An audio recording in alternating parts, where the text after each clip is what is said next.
Stock market സീക്രട്സിൻ്റെ പുതിയൊരു എപ്പിസോഡിലേക്ക് എല്ലാവർക്കും ഹൃദ്യമായ സ്വാഗതം.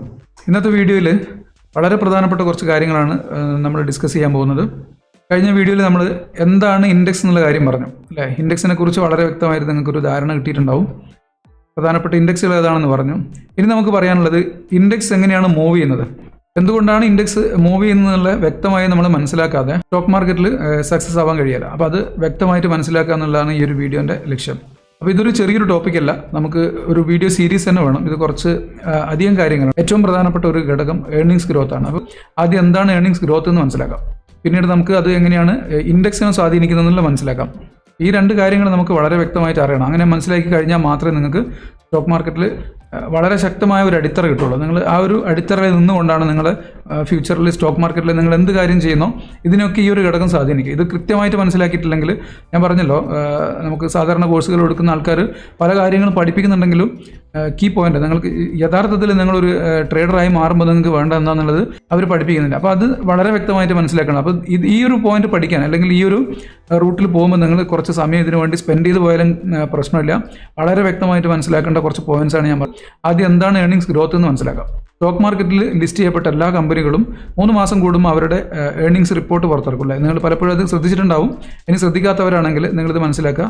ഒരു കമ്പനി 3 മാസം കൂടുമ്പം അതിൻ്റെ ഏർണിങ്സ് റിപ്പോർട്ട് പുറത്തിറക്കേണ്ടതുണ്ട്. ആ ഒരു ഏർണിങ്സ് റിപ്പോർട്ടിൽ അവർ 3 മാസം കൊണ്ട് എത്രത്തോളം പ്രോഫിറ്റ് ഉണ്ടാക്കാൻ കഴിഞ്ഞു, കമ്പനി എത്ര പ്രോഫിറ്റ് ഏൺ ചെയ്തിട്ടുണ്ട് എന്നുള്ളതാണ് ആ ഒരു ഏർണിങ്സ് റിപ്പോർട്ടിലൂടെ നമുക്ക് മനസ്സിലാക്കാൻ കഴിയുന്നത്.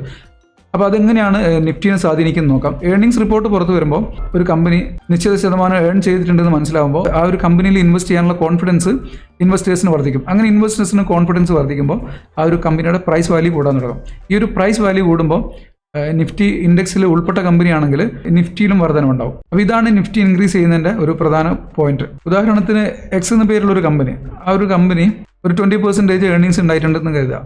അങ്ങനെ ഒരു 20% ഏർണിങ്സ് ഉണ്ടാകുമ്പോൾ കമ്പനിയുടെ സ്റ്റോക്ക് വാല്യൂ 10% ഇൻക്രീസ് ചെയ്യാൻ തുടങ്ങും. ഒരു 10% ആ ഒരു പ്രൈസ് വാല്യൂ ഇൻക്രീസ് ചെയ്യുമ്പോൾ ഒരു 1% എങ്കിലും, ഇതൊന്നും കൃത്യമായൊരു കണക്കല്ല, ഇത് ഞാൻ നിങ്ങൾക്ക് മനസ്സിലാക്കാൻ വേണ്ടി ഒരു കണക്ക് പറയുകയാണ്, ഒരു 1% എങ്കിലും ഇൻക്രീസ് ഇൻഡെക്സിൽ ഉണ്ടാവും. ഇൻഡെക്സ് എന്ന് പറയുമ്പോൾ നമ്മൾ വളരെ പ്രധാനപ്പെട്ട ഇൻഡെക്സ് ആയിട്ട് കാണുന്നത് നിഫ്റ്റിയാണ്. ഇപ്പം സെൻസെക്സ് ഉണ്ട് നമ്മൾ കഴിഞ്ഞ ദിവസം പറഞ്ഞിട്ടുണ്ട്. പക്ഷേ നിഫ്റ്റിയും സെൻസെക്സും ഏകദേശം രണ്ടും ഒരുപോലെ തന്നെയാണ്. നിഫ്റ്റിയിൽ മൂവ്മെൻറ്റ്സ് വരുമ്പോൾ അത് സെയിം മൂവ്മെൻറ്റ്സ് തന്നെ നമുക്ക് സെൻസെക്സിലും കാണാൻ പറ്റും. അതിൻ്റെ ഒരു റേഷ്യോ വ്യത്യാസം ഉണ്ടാകുന്നത് മാത്രമേ ഉള്ളൂ.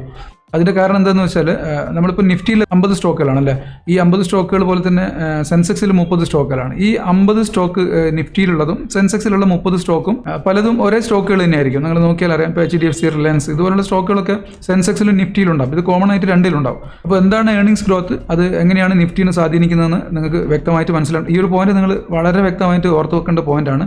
ഇനി എങ്ങനെയാണ് ഏർണിങ്സ് ഗ്രോത്ത് ഉണ്ടാകുന്നുള്ളത് നമുക്ക് മനസ്സിലാക്കണം. അതിൻ്റെ ബാക്കി പോയിന്റ്സിലേക്ക് ഞാൻ വരാം. ഇവിടെ നമുക്ക് നോക്കാം. ഏർണിങ്സ് ഗ്രോത്ത് ഉണ്ടാകുമ്പോൾ എന്ത് മാറ്റമാണ് നമുക്ക് കമ്പനിയിൽ കാണാൻ കഴിയുന്നത്. ഏർണിങ്സ് ഗ്രോത്ത് ഉണ്ടാകുമ്പോൾ ആ കമ്പനിയുടെ ഫിനാൻഷ്യൽ ഹെൽത്ത് ഇംപ്രൂവ് ചെയ്യും.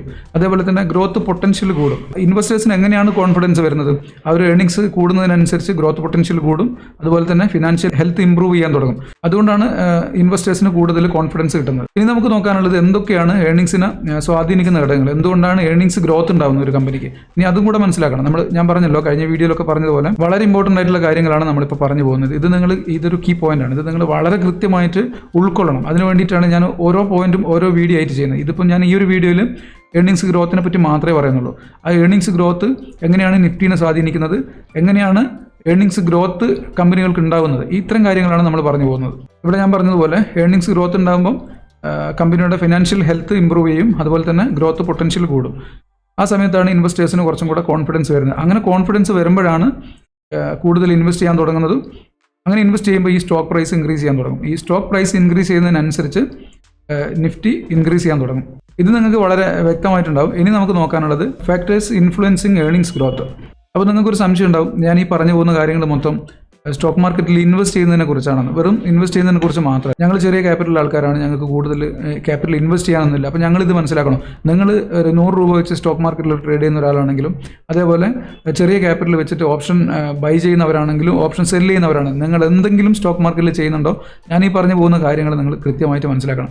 ഇത് മനസ്സിലാക്കാതെ സ്റ്റോക്ക് മാർക്കറ്റിൽ ട്രേഡിങ്ങും ഇൻവെസ്റ്റ്മെൻറ്റും ഒക്കെ നടത്തുന്നത് കൊണ്ടാണ് നിങ്ങൾക്ക് വലിയൊരു ഇമ്പ്രൂവ്മെൻറ്റ്സ് ഉണ്ടാകുന്നത്. അപ്പോൾ ഇത് വ്യക്തമായിട്ട് മനസ്സിലാക്കേണ്ട പോയിന്റ് ആയതുകൊണ്ട് നിങ്ങൾ ഇതിന് കൂടുതൽ ടൈം സ്പെൻഡ് ചെയ്യുക. വളരെ വ്യക്തമായിട്ട് മനസ്സിലാക്കി വെക്കുക.